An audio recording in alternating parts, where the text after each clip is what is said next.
Specification এখানে লেখা আছে, Shirley Stephen's tester, manufacturer SDL international limited, country of origin England. আমরা যদি খেয়াল করি মেশিনের মধ্যে আমাদের একটা স্কেল দেওয়া আছে, এখানে একটা স্কেল দেওয়া আছে, মেশিন প্রোভাইড স্কেল দেওয়া আছে। স্কেলে আমাদের যে একটা ক্যালকুলেশন, থিওরিটিক্যাল যে ক্যালকুলেশন আছে, ক্যালকুলেশন করে তারা এই মেশিন এই স্কেলটা তৈরি করা আছে। আমাদের সেই জন্য আর কোনো ক্যালকুলেশন করতে হবে না, সরাসরি যে মানটা পাবো সেটা হবে বেন্ডিং লেন্থের মান। আমরা যদি সচরাচর নর্মাল স্কেল দিয়ে মানগুলো নিতাম তাহলে আমাদের ওই যে 0.5 দিয়ে গুণ করতে হবে, তাহলে তখন আমাদের দাঁড়াইতো যে নর্মাল স্কেলের এখানে যেটা হয় যে 0.5 দিয়ে যখন গুণ করবো তখন নর্মাল স্কেলের 2 সেন্টিমিটার আমার বেন্ডিং লেন্থের যে এখানে যে স্কেল দেওয়া আছে 1 সেন্টিমিটার, এটার 1 সেন্টিমিটার সমান নর্মাল স্কেল 2 সেন্টিমিটার। তো সেই জন্য আমরা যদি নর্মাল স্কেল করি তাহলে 0.5 গুণ করতে হবে, আর যদি যে মান পাবো সেটার সাথে 0.5 গুণ করতে হবে। আর যদি আমরা স্কেল দেওয়া তাদের প্রোভাইড স্কেল দিয়ে নিই তাহলে আমাদের যে মানটা আসবে সেটা হচ্ছে আমার এক রেজাল্ট, এটাকে আর কিছু করতে হবে না। গেল আমাদের স্কেল। এছাড়া আমরা যদি খেয়াল করি একটা বেস প্লেট দেওয়া আছে, এখানে একটা বেস প্লেট দেওয়া আছে, একটা আরেকটা রোলার এখানে দেওয়া আছে, রোলারের মধ্যে একটা দাগ কাটা আছে, দাগ কাটা অংশ। এই দাগটা আমাদের যে জিরো বেন্ডিং লেন্থের যে জিরো, এই দুইটার সাথে মিলিত আমরা একসাথে সেট করে বসাবো। এখন বসানোর সময় আমাদের যে স্যাম্পল সেটিংটা, স্যাম্পলটা আমরা এই রোলারের কন্ট্যাক্টে রাখবো, প্লাস আমরা যখন স্যাম্পলটার উপরে স্কেলটা বসাবো সেটাও এটার কন্ট্যাক্টে থাকবে, রোলারের কন্ট্যাক্টে। এটা বাঁকা তেরা, এইভাবে বাঁকা তেরা যাতে না হয়, ঠিক আছে, এইভাবে বাঁকা তেরা যাতে না হয়, এটা গা ঘেঁষে আমরা এটাকে স্লাইড করব। আমরা কিভাবে করব সেটা আমরা দেখব। আমাদের স্যাম্পল এখানে বলা হয়েছে যে আমরা প্রত্যেকটা গ্রুপ আমরা করব এবং সবাই স্লাইড করব, তাইলে কনফিউজ দূর হয়ে যাবে। আমি একটা স্যাম্পল আমরা দেখাই ওয়ার্প ডিরেকশনে,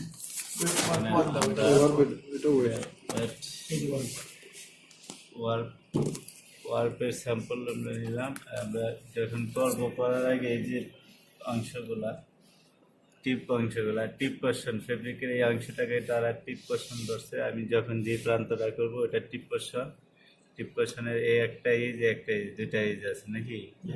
আমাদের এইজগুলা এই কাটাটা যাতে সমান থাকে, এটা মোটামুটি আছে কাটা, তা আমরা এরকম কাটাটা যাতে সমান থাকে। কাটাটা বাঁকাতে হলে কি হবে, আমরা জানি যে স্যাম্পলটা আমরা কি করব, ব্যান্ড করাই দিব। প্রথম সপ্তাহে প্রথম তো আমরা স্যাম্পলটাকে যদি ক্রিজ থাকে তাহলে ওই ক্রিজ অংশ স্যাম্পল দিয়ে কিন্তু বেন্ডিং লেন্থ বের করা যাবে না। ক্রিজ অবস্থায় থাকলে সেটাকে কী করতে হবে, আয়রন করে নিতে হবে, আয়রন করে সময় দিতে হবে, ওর সাথে সাথে মান নেওয়া যাবে না। আয়রন করলে তো একটু স্টিফ হয়ে যায় স্যাম্পল, আবার যখন আমাদের ময়েশ্চার অ্যাবজর্ব হবে তখন আবার নর্মাল হয়ে যাবে। তখন আগে স্টিফ আয়রন করার সাথে সাথে যে রেজাল্ট পাবো, আবার আমি যদি ময়েশ্চার অ্যাবজর্ব হয়ে নর্মাল পজিশনে আসে তখন আরেকটা রেজাল্ট হবে।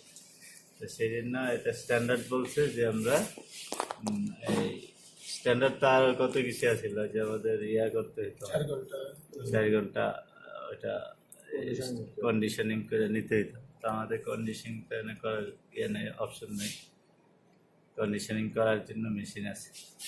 তো আমরা এখানে যেটা বলছিলাম যে আমাদের যে দুইটা এজ আছে, টিপ পোর্শন আছে, এই টিপ পোর্শন তার আগে আমরা দেখি যে স্যাম্পলটা কিভাবে বসাবো বেস প্লেটে।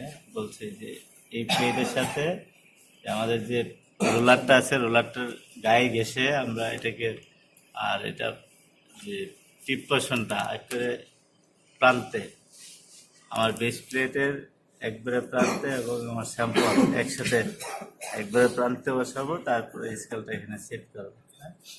এভাবে সেট করবো।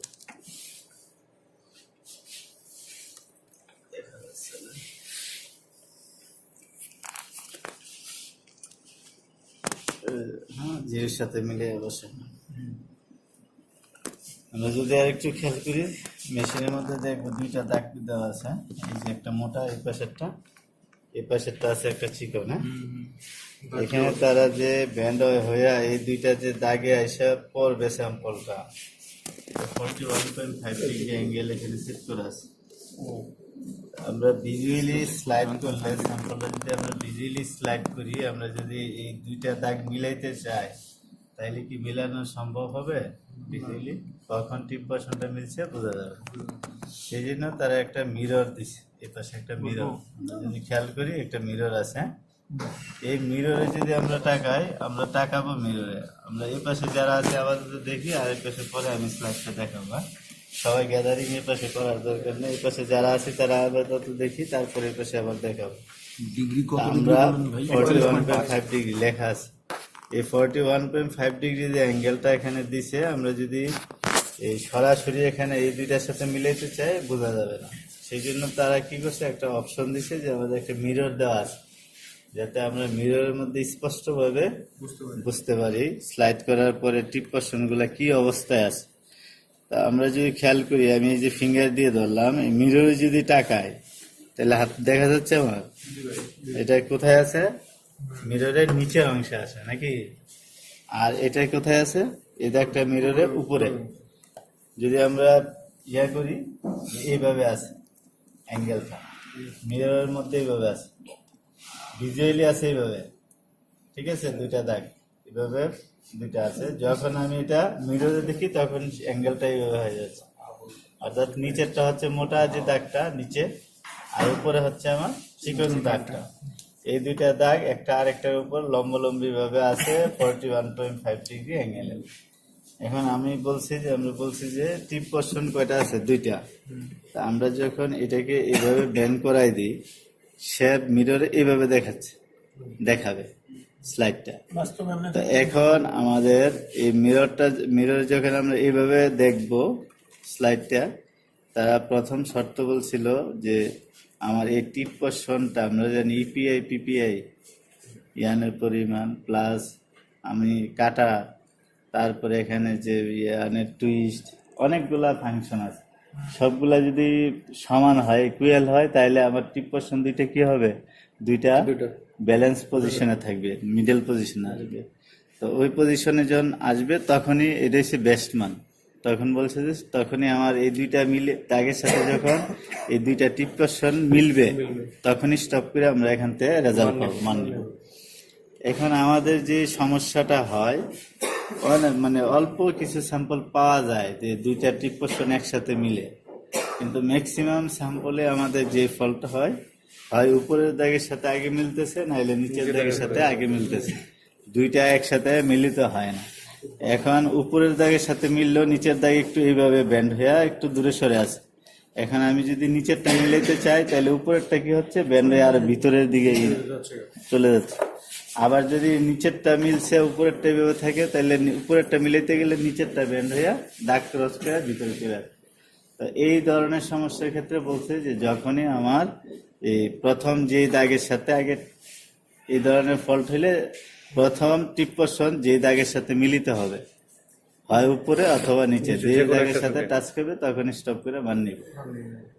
তাহলে বুঝছি আমরা, তাহলে আমরা স্লাইড করলে আরেকটু ক্লিয়ার হবে। আমরা স্লাইড যদি দেখি, এই পাশে যারা আছে আমরা যদি খেয়াল করে দেখি, স্যাম্পলটা আমরা দেখবো কি পজিশনে যাচ্ছে। স্যাম্পল দেখা যাচ্ছে মিররে, আমরা যদি মিররে দেখবো, মিররে খেয়াল করবো, যারা এই পাশে আছে মিররে স্যাম্পল দেখা যাচ্ছে। আর এখানে একটা বলা হয়েছে টাইমের ব্যাপার বলা হয়েছে। আমরা জানি যে কোনো একটা বস্তু যদি আমরা তার নিজস্ব ওয়েটে ঝুলাই দিই, যতক্ষণ পর্যন্ত আমরা এটাকে ঝুলাই রাখবো, সে অটোমেটিকই ঝুলতে থাকবে। সেই জন্য একটা টাইমের কথা বলা হয়েছে। টাইমটা বলা আছে 25 সেকেন্ড। 25 সেকেন্ডের ভিতরে আমাদের যে মানটা নিব সেটা অ্যাকসেপ্টেবল। আমি 1 মিনিট পরে এসে দেখলে কিন্তু সে অবস্থায় থাকবে, আরো ক্রস করে ব্যান্ড হয়ে যাবে। সেই জন্য আমাদের এখানে বলা হয়েছে যে 25 সেকেন্ডের ভিতরে। আবারও আমি পেছনে গেলাম, হ্যাঁ, স্লাইড, এই যে মিররে যদি আমরা খেয়াল করি স্যাম্পল যাচ্ছে, তাহলে কি পজিশনে যাচ্ছে? তাহলে নিচেরটা মিলছে নাকি? নিচের দাগের সাথে টাচ খেয়েছে, উপরের দাগ থেকে কি হয়েছে? একটু দূরে সরে আছে। যদি আমাদের দুইটা ব্যালেন্স ঠিক থাকতো, তাহলে দুইটা প্রান্ত একসাথে যায় দুইটা দাগে নিত কি দেখা যায়, বুঝছেন? এই কথা হচ্ছে এই অ্যাঙ্গেল থেকে দেখলে তো মনে হচ্ছে ওটা নিচেরটার সাথে মানে চিকন দাগটার সাথে মিলছে, না না, টাচ করছে মনে হচ্ছে। এখন আমাদের যে মানটা, আমাদের যে মান আছে, তাহলে আমাদের মানগুলা স্কেল থেকে যখন আমরা নিব, এখানে মানগুলা দেওয়া আছে। এটা হচ্ছে 2, এটা তো আমাদের কারো নাই, যে 2 আছে। আর প্রতি মান, প্রতি ঘরের মান হচ্ছে 0.05, 0.05। 2 জায়গা হচ্ছে 0.1, 2 জায়গা হচ্ছে 0.1। তাইলে আমার এখানে কত আছে? এটা যে বড় যে রাখা সেটা হচ্ছে 2.5, 2.5, তাইলে 2.6 আছে। তাহলে আমার এটা মান আসছে 2.6। এই পাশে যারা আছে তারা দেখছি, তারপরে নিজেরা যখন দেখবো আরো, যেহেতু আমাদের স্যাম্পল অনেকগুলো আছে, স্লাইড নিতে হবে। আর স্যাম্পলগুলো খেয়াল করতে হবে, স্যাম্পলগুলো বাস করা যাবে না। এই যে ব্যান্ড হয়ে গেছে, ব্যান্ড হয়ে গেলে এটা কিন্তু নেওয়া যাবে না। এটা করার আগে আয়রন করে নিতে হবে। আয়রন আছে, যেগুলা ব্যান্ড হয়ে যায় এগুলো আয়রন করতে হবে, আলতো ভাবে রাখতে হবে, খেয়াল করতে হবে যাতে স্যাম্পলের উপরে ফোর্স অ্যাপ্লাই না হয়ে ব্যান্ড হয়ে যাতে না হয়ে যায়। ঠিক আছে, আলাদা ছড়াই ছিটাই রাখি যাতে এটার উপরে প্রেশার না করে ব্যান্ড হয়ে যায়। এটা আয়রন করে নিতে হবে, এলে করা যায়। আয়রন দেওয়া আছে, আচ্ছা। তারপরে আমরা এইদিকে যারা খেয়াল করি, এইদিকে যারা দেখছেন তারা আয়রন করে নিয়ে, আমরা যদি এইদিকে দেখি, এদিকে আছেন, এইদিকে দেখেন, তাহলে আমরা এই যে সেট করলাম, হ্যাঁ, একবারে বেস প্লেটের টিপ পোর্শন, আমার স্যাম্পলের টিপ পোর্শন আমার বেস প্লেটের টিপ পোর্শনের সাথে মিলে আমরা স্যাম্পলটা সেট করলাম। তার উপরে আমরা কি করব, স্কেলটা সেট করব এই দাগের সাথে, স্কেলের 0 দাগের সাথে মিলিয়ে।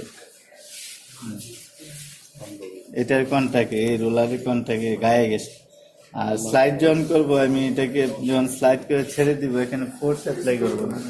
আমি প্রেসার দিয়ে ফোর্স করলে এক ধরনের স্লাইড আসবে, আমি যখন রিল্যাক্সে করবো আরেক ধরনের। যেটা আমি এখানে ফোর্স করার পরে, মানে নামানো, স্লাইড করার পরে, নামানোর পরে আমরা ছেড়ে দেবো। ছেড়ে দেওয়ার পরে যে অ্যাঙ্গেলে থাকবে সেটাই।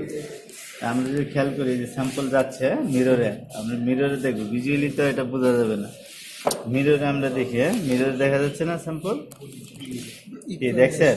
স্যাম্পল দেখা যায়, এই যে স্যাম্পল দেখা যাচ্ছে, স্যাম্পল দেখা যায়। এই যে দাগ দেখেন, ওইদিকে যান, দাগ দেখেন, এই যে দাগ, হ্যাঁ, দাগের নিচের দাগের সাথে মিলছে, উপর দাগ থেকে দূরে সরে আসে। তাহলে আমাদের নিচের দেখা যায় স্ট্রেট লাইন, এটা কালো চিকন তারের মতো নাকি? এই যে একটা দাগ, এই দাগের সাথে আমার স্যাম্পলটা, এই দাগের সাথে টিপ পোর্শনটা মিলছে, এই দাগের সাথে মিলছে। আর এই দাগ থেকে কি আছে, এই দাগ থেকে আমাদের এই যে দূরে সরে আছে না, এই দাগ থেকে দূরে সরে আছে। এই ধরনের স্লাইডের ক্ষেত্রে বলছে যে আমরা আগে যে অংশটা টাচ করবে তখনই মান নেব। এটা হচ্ছে 2.5, টেলে আছে 2.5,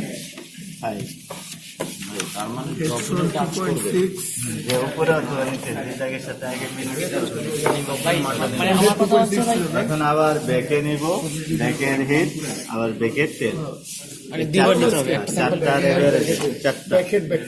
একটা কাপড়ে কয়টা হবে? চারটা। ফেসের হেড, টেল নিলাম, আবার ব্যাকের হেড, ব্যাকের টেল, 4টা লেভেল। এখন যারা 1 নাম্বার গ্রুপ, তারা ওয়ার্পের একটা, ওয়েবসের একটা, এরকম 5টা কাটা নেব। নাম্বার গ্রুপে যারা সদস্য আছি, যারা বুঝছেন